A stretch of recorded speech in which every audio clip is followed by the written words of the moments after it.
last time Paperclip gave Dan control, it could see everything, assign everything, track everything. But seeing is not the same as understanding. A dashboard doesn't have opinions. It doesn't decide what matters. For that, a company needs a mind, and Dan gave his one. Its name is Hermes.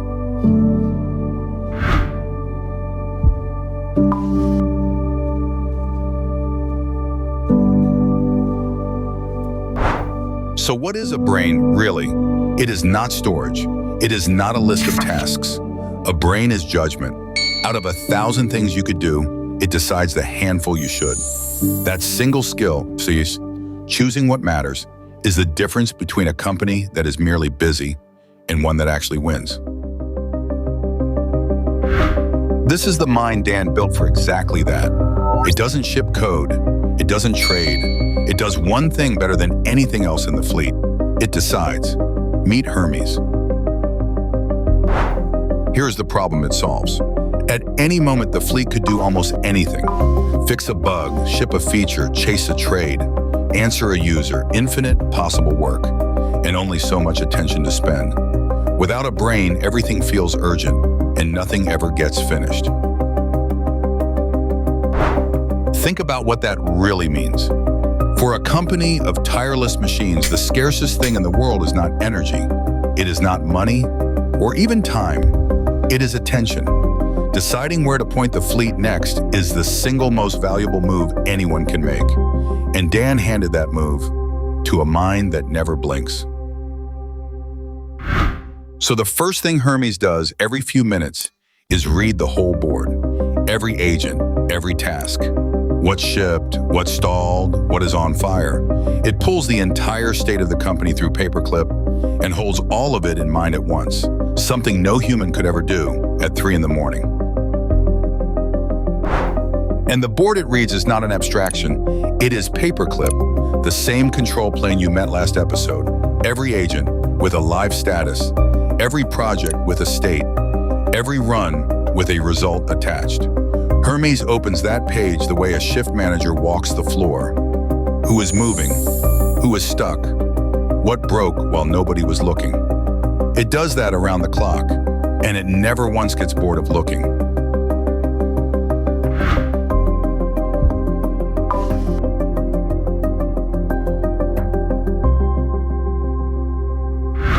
Then it thinks, not in words exactly, in weights. It runs every option against one simple question: what moves the company forward the most right now? Thousands of tiny judgments, every cycle collapsing into a single clear answer. This is the brain working. Take one decision, a task arrives. Hermes scores it. How urgent is it? How profitable? Is anything else waiting on it? Is the right agent even free? Each answer nudges the number up or down, and the highest number goes first. No politics, no favorites, just the honest math of what matters most. And so every few minutes, the day quietly reorders itself. The trade that felt urgent an hour ago slides down the list. A user problem jumps to the top. A blocked task waits patiently for the thing it depends on. The plan is never frozen. It breathes, with the market and with the moment. But knowing what to do is only half the job. You have to know who should do it. And here, Hermes is ruthless, in the best possible way. A careful security job goes to Dexter. A patient build goes to Memo. A risky trade goes to Sienna. It matches every task to the mind most likely to win it. And it speaks to each of them differently. Firm with the risk taker, patient with the builder, precise with the connector. It learned watching them that 4 very different minds need 4 very different voices. So that is exactly what it gives them. And the routing goes one level deeper than the agents. Every task also gets a model. Hermes does not send everything to the most expensive brain in the building. That is how you burn a fortune on work a cheaper model would ace. The simple, high-volume jobs go to the fast, cheap models. The deep, dangerous calls go to the strongest one.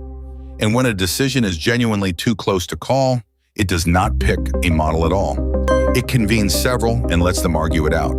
The company pays for exactly the intelligence each task deserves, not a cent more. And before it commits, it does something surprisingly human. It weighs its options. It imagines a few different plans, plays each one forward in its head, and picks the path most likely to pay off. It doesn't just react to the fleet, it reasons about it. That is the line between an automation and an intelligence. It is a strange thing to watch. Hermes will consider handing a job to one agent, imagine it going wrong, quietly change its mind, and give it to another, all before a single line of real work is done. It fails on purpose, in simulation, so that the fleet doesn't have to fail for real.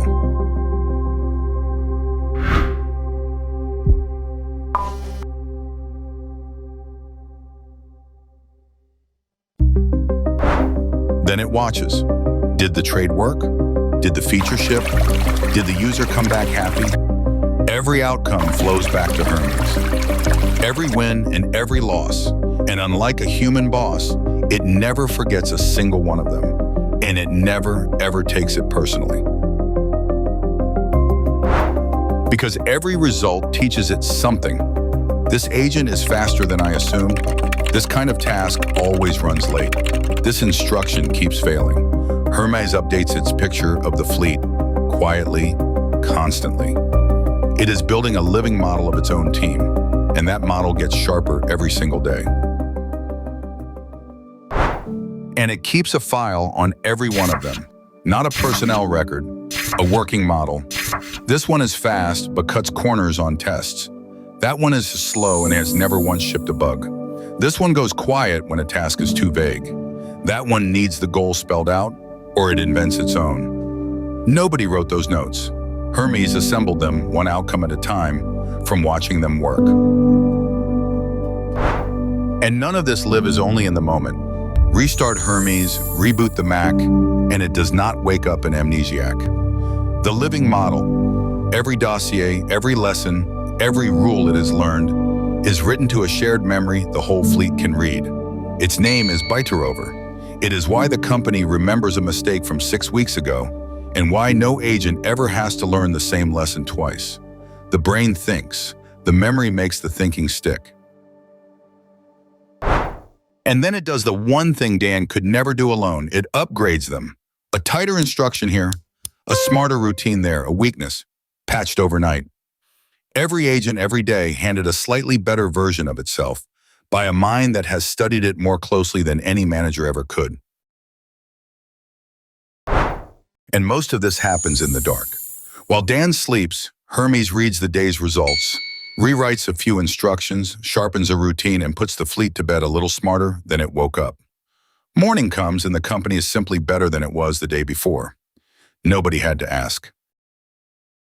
And the compounding is the whole point. A prompt sharpened on Monday saves an hour on Thursday. A routing rule learned in one bad week never costs the company that week again. Individually, none of these are dramatic. Stacked, night after night, they are the difference between a fleet that thrashes and a fleet that ticks. The Swiss clock Dan was after from the start. Put it all together and something remarkable happens. Paperclip keeps the company organized. Hermes keeps it smart. The agents do the work. And the whole thing improves itself while everyone sleeps. A business that gets better on its own is not really a tool anymore. It is something much closer to alive. But there is a line it will not cross. Hermes decides what the company does.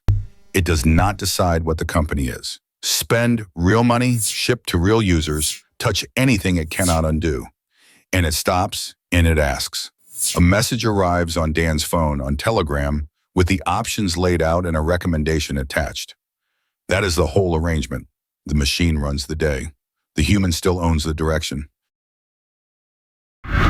Which leaves one last dangerous question. If Dan has built a company that runs itself, improves itself, and never sleeps, what does he do with all of that power? He does the boldest thing of all. He opens the doors. He lets the entire world plug in. And that is next. This was DansLab number 5, the brain. Next time, the marketplace, where anyone, anywhere can connect their own agents and get paid to put them to work. Its name is Nervix. Subscribe and watch a company become a platform. Build, ship, repeat.